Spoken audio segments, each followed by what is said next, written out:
चीन को पीछे छोड़ समुद्र में राज करेगा भारत, बन रही हैं ऐसी पनडुब्बियां। भारत बना रहा अपनी पारंपरिक डीजल पनडुब्बी प्रोजेक्ट 76 के तहत। न रूस न अमेरिका, भारत बनाएगा अपनी सबमरीन। क्या है समुद्र में चीन को पछाड़ने का भारत का प्लान? भारत नई पनडुब्बियों सहित जहाजों के विकास के साथ आगे बढ़ रहा है। भारत बनेगा आत्मनिर्भर। हिंद महासागर में चीन की नौसेना अपनी पैठ बना रही है। इसे ध्यान में रखते हुए भारतीय नौसेना भी अपनी ताकत को बढ़ाना चाहती है। नौसेना ने सरकार से कहा कि एक और एयरक्राफ्ट कैरियर यानी विमान वाहक पोत, 3 परमाणु संचालित पनडुब्बी यानी सबमरीन और 6 डीजल इलेक्ट्रिक कन्वेंशनल पनडुब्बी का निर्माण किया जाए। नौसेना चाहती है कि इन सब के लिए इस सबसे उसकी ताकत का इजाफा होगा ताकि वह चीनी नौसेना का मुकाबला कर पाए। विमान वाहक पोत लेकर पनडुब्बियों तक का निर्माण प्रधानमंत्री नरेंद्र मोदी के आत्मनिर्भर भारत विजन के तहत भारतीय शिपयार्ड में ही किया जाएगा। चीन ने बेल्ट रोड इनिशिएटिव की आड़ में मलक्का जल डमरू मध्य के पास कंबोडिया के रीम में लॉजिस्टिक्स बेस, बंगाल की खाड़ी में कोको द्वीप पर लिसनिंग पोस्ट, श्रीलंका में हम्बनटोटा बेस, बलूचिस्तान में ग्वादर, ईरान में जस्क नौसैनिक बेस है और लाल सागर में जिबूती में एक बेस बनाया है। कहा जा रहा है कि 2025-26 तक चीन के विमान वाहक पोत हिंद महासागर में गश्त लगाने लगेंगे। भारतीय नौसेना नहीं चाहती है कि वह किसी भी तरह से समुद्र में चीन से पीछे रह जाए। भारत का पहला विमान वाहक पोत INS विक्रमादित्य वर्तमान में ऑपरेशनल है, जबकि INS Vikrant Karwar naval base पर रूटीन ओवरऑल में गुजर रहा है। उन्हीं बातों को ध्यान में रखते हुए पनडुब्बियां और विमान वाहक पोत को सेना में शामिल किया जाने का प्लान है। भारत फ्रांस के साथ मिलकर 3 कैलवरी क्लास की पनडुब्बियों को मुंबई के मंझगांव डॉकयार्ड में तैयार करने की बात कर रहा है। फ्रांस 5000 टन वजनी परमाणु संचालित पनडुब्बियों को डिजाइन करने और बनाने के लिए भी तैयार है। इसके अलावा फ्रांस प्रोजेक्ट 76 के तहत पनडुब्बियों को डिजाइन करने और उन्हें बनाने के लिए भी तैयार नजर आ रहा है अगर प्रोजेक्ट 75 पर बात नहीं बनती।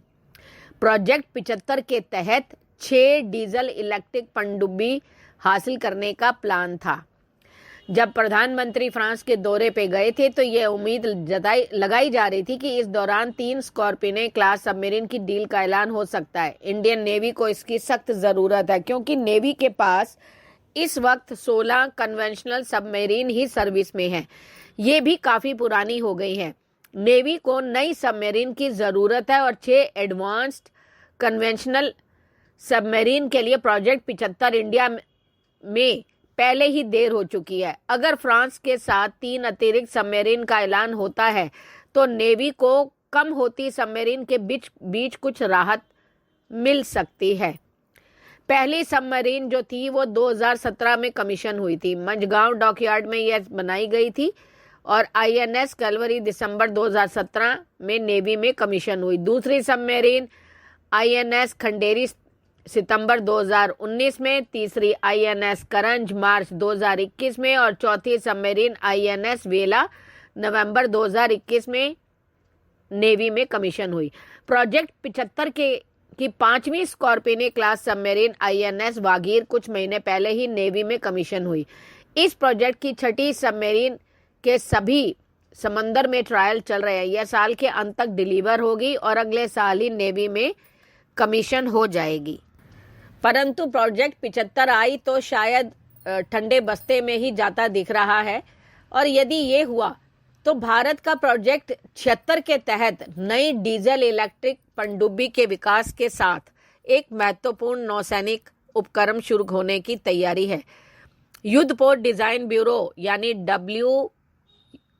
WDB और Mazagon dock ship builders limited को इस कटिंग को डिजाइन करने की जिम्मेदारी सौंपी गई है। ये पनडुब्बी इसमें नवीनतम भारतीय निर्मित प्रौद्योगिकियों को शामिल किया जाएगा, क्योंकि ये आत्मनिर्भर भारत की पॉलिसी के हिसाब से चल रही है और ये एक आत्मनिर्भरता और स्वदेशी रक्षा उत्पादन के प्रति भारत की प्रतिबद्धता को भी प्रदर्शित करेगा। और ये है प्रोजेक्ट 76। परियोजना का लक्ष्य क्या है? देखो, जहाज और हथियार नियंत्रण प्रणाली, एयर इंडिपेंडेंट प्रोपल्शन यानी AIP, lithium ion battery, sensor और अन्य घरेलू रूप से विकसित प्रणालियों सहित उन्नत भारतीय प्रौद्योगिकियों का लाभ उठाना है। नई डीजल इलेक्ट्रिक पनडुब्बी का डिजाइन चरण 2025 के अंत तक पूरा होने की उम्मीद है। एक बार डिजाइन को अंतिम रूप दिए जाने के बाद सुनिश्चित करने के लिए व्यापक परीक्षण और न जाने कितने अनुकूलन कार्य किया जाएगा कि पनडुब्बी की गुणवत्ता, दक्षता और युद्ध के उच्चतम मानकों को वो पूरा कर सके। पूरा परीक्षण प्रक्रिया डिजाइन को और अधिक परिष्कृत करने में मदद करेगी, जिससे 2028 के अंत तक ही इसकी विनिर्माण मंजूरी का मार्ग प्रशस्त होगा। वैसे तो देखो, प्रोजेक्ट 76 के तहत जो है भारत की रणनीतिक योजना में पहली चरण में 6 अगली पीढ़ी की डीजल इलेक्ट्रिक पनडुब्बियों का विकास शामिल है। ये पनडुब्बियां पुरानी सोवियत काल की किलो क्लास पनडुब्बियों को बदलने के रूप में काम आएंगी। नई पनडुब्बियां उन्नत प्रौद्योगिकियों और प्रणालियों को शामिल करेगी, जो बेहतर चुपके मारक क्षमता और सहन शक्ति प्रदान करेगी। अब बात करते हैं कि क्या चीज इसमें उल्लेखनीय है। देखो, प्रोजेक्ट 76 स्वदेशी पनडुब्बियों के विकास पर केंद्रित है। वहीं भारत विदेशी डिजाइनों के आधार पर प्रोजेक्ट 75I के तहत 6 अगली पीढ़ी की पनडुब्बियों में अधिकतम काम कर ही रहा है। इसका निर्माण भारत में स्थानीय स्तर पर किया जाएगा, जो पुरानी जर्मन शिशुमार श्रेणी की पनडुब्बियों की जगह लेगी। यहाँ पर मैं पहले ये बात करना चाहूंगी कि परमाणु पनडुब्बियों की भारत की सबसे शानदार पनडुब्बियों में से है Arihant class ballistic missile submarine. इसमें 4 पनडुब्बियां हैं, 2 सर्विस में हैं और एक अभी लॉन्च हुई है और एक बन रही है। ये 6 से 7 टन डिस्प्लेसमेंट वाली पनडुब्बियां हैं। अरिहंत क्लास की पनडुब्बियों में INS अरिहंत, INS अरिघड़ शामिल है। बाकी 2 पनडुब्बियों का अभी नामकरण नहीं हुआ है। एक 2024 में सेना में शामिल होगी और दूसरी जो है 2025 में। चारों ही परमाणु ईंधन संचालित पनडुब्बियां हैं। चारों में 12 से 24 के 15 SLBM, 6 से 8 K4 SLBM और 6 टॉर्पीडो ट्यूब्स और 30 चार्जेस होंगे। ये पनडुब्बियां पानी के अंदर 44 किलोमीटर प्रति घंटा की रफ्तार से चलती हैं, जबकि सतह पर 22 से 28 किलोमीटर प्रति घंटा 300 मीटर की गहराई तक जा सकती हैं। इन्हें भारतीय नौसेना ने स्ट्रेटेजिक स्ट्राइक न्यूक्लियर सबमरीन बुलाती हैं। इन्हें एडवांस टेक्नोलॉजी वेसल के तौर पर भी इस्तेमाल किया जा रहा है। इसके बाद 3 S5 क्लास की बैलिस्टिक मिसाइल सबमरीन प्लान में है। ये 13,500 टन डिस्प्लेसमेंट की होगी। ये परमाणु ईंधन से चलेंगी। इनमें 12 से 16 K6 MIRV-ED SLBM मिसाइल लगी होंगी। इनकी रेंज 10 से 12,000 किलोमीटर होगी। इसके अलावा 5 से 6,000 किलोमीटर वाली K5 SLBM मिसाइलें लगाई जाएंगी। इसकी रेंज आप जानते हैं असीमित होगी। इससे ज्यादा खुलासा नौसेना या किसी सरकारी स्रोत पर मौजूद नहीं है। प्रोजेक्ट 75 अल्फा के तहत 6 nuclear award powered attack submarine SSN बनाने की योजना है। ये 6,000 टन की पनडुब्बियां होंगी। 3 पनडुब्बियां इस साल बनेंगी, 3 2024 के अंदर खत्म होंगी। ये पनडुब्बियां 2032 में नौसेना में शामिल होंगी। इनमें वरुणास्त्र हैवी वेट टॉर्पीडो होंगे। निर्भय, ब्रह्मोस और ब्रह्मोस 2 हाइपरसोनिक लैंड अटैक और एंटीशिप क्रूज मिसाइलें लगी होंगी। कलवारी क्लास की 6 अटैक सबमरीन प्लान में थी, 5 सेवा में है, 1 लॉन्च हो चुकी है। जल्दी उसे भी शामिल कर लिया जाएगा। इस साल के अंत तक 6ठी पनडुब्बी भी नौसेना में शामिल हो जाएगी। इन पनडुब्बियों का डिस्प्लेसमेंट 1800 टन है। ये डीजल इंजन से चलने वाली पनडुब्बी है। पानी के अंदर अधिकतम गति 37 किलोमीटर प्रति घंटा है। इसके अलावा इनकी रेंज 12,000 किलोमीटर है। ये पानी के अंदर 350 मीटर में रह सकती है। इन पनडुब्बियों में 8 अधिकारी और 35 सेलर होते हैं। इनमें 6 टॉर्पीडो ट्यूब्स होते हैं। इसके अलावा SM-39 Exocet anti ship missile, A3 SM anti air missile और 30 बारूदी सुरंगें बिछाने की ताकत है। इनमें कलवारी, खंडेरी, करंज, वेला, वाघिर सर्विस में है।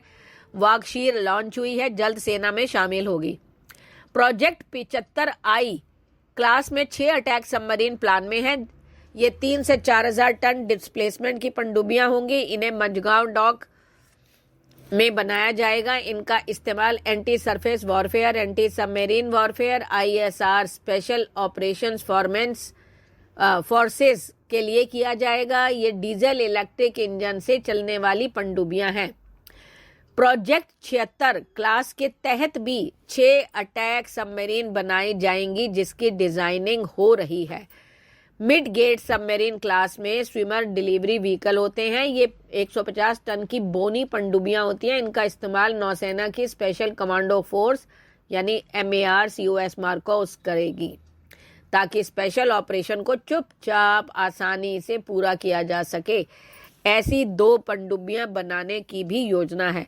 तो अब आपने समझ लिया कि भारत का समुद्र में राज करने का प्लान क्या है। आपको क्या लगता है? आपकी क्या प्रतिक्रिया? कृपया कमेंट करके बताएं। धन्यवाद।